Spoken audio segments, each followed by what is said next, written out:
Friends, நான் உங்கள் ஜபா. நான் நல்லா இருக்கேன். நீங்கள் நல்லா இருக்கீங்களா? நீ வந்து பார்த்து சேனலுக்கு உங்களை வரவேற்கிறேன் ஃப்ரெண்ட்ஸ். ஃப்ரெண்ட்ஸ், நெல்லிக்காய் கொஞ்சம் என்கிட்ட இருந்துச்சு, அதை நான் கட் பண்ணி வச்சுருக்கேன்.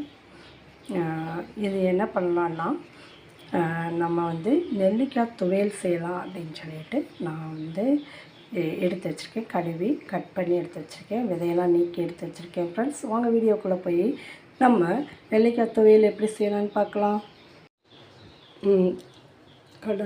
வடைச்சட்டியை அடுப்பில் வச்சுருக்கேன் ஃப்ரெண்ட்ஸ். நான் ஒரு கையில் வீடியோ எடுக்கிறதுனால என்னால் சரியாக பண்ண முடியாது. தேவையான அளவு ஆயில் ஊற்றிக்கலாம். கொஞ்சமாக வதக்கிறதுக்கு தேவையான அளவு எவ்வளோ தேவையோ அவ்வளோ ஆயில் ஊற்றிக்கலாம். ஆயில் ஊற்றிக்கிட்டு நம்ம நெல்லிக்காயை போட்டுடலாம். இது நல்லா வதக்கிட்டு பார்ப்போம் ஃப்ரெண்ட்ஸ். கூட உப்பும் மிளகா வத்தல் உங்கள் காரத்துக்கு தேவையான அளவு போட்டுக்கோங்க ஃப்ரெண்ட்ஸ். எனக்கு தொண்டை கட்டிருக்கு, அதனால் அப்படி போட்டு அதையும் சேர்த்து நல்லா வதக்கிட்டு இறக்கிடலாம். வதக்கிட்டேன் ஃப்ரெண்ட்ஸ். இதை ஆற வச்சுட்டு நம்ம அரைச்சிட்டு பார்ப்போம் ஃப்ரெண்ட்ஸ். அதுங்க ஃப்ரெண்ட்ஸ், நெல்லிக்காய் நான் சட்னி அரைச்சிருக்கேன்.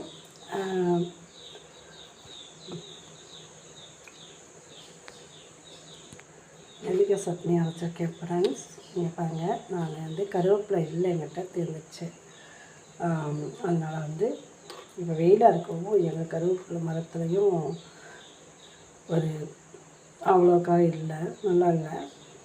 அதனால் நான் வந்து இந்த தாளித்து கடுகு உளுந்த பருப்பு தாளித்து வச்சுருக்கேன். இதை நான் டேஸ்ட் பண்ணி பார்க்குறேன் எப்படி இருக்குன்னு சொல்லி பார்த்துட்டு சொல்கிறேன் ஃப்ரெண்ட்ஸ்.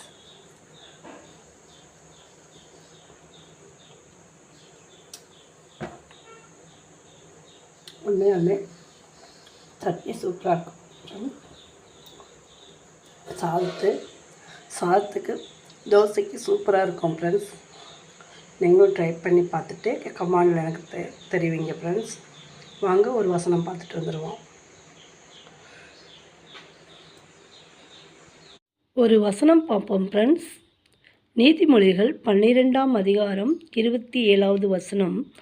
சோம்பேறி தன் வேட்டையாடி பிடித்ததை சமைப்பதில்லை, ஜாக்கிரதையுள்ளவனுடைய பொருளோ அருமையானது.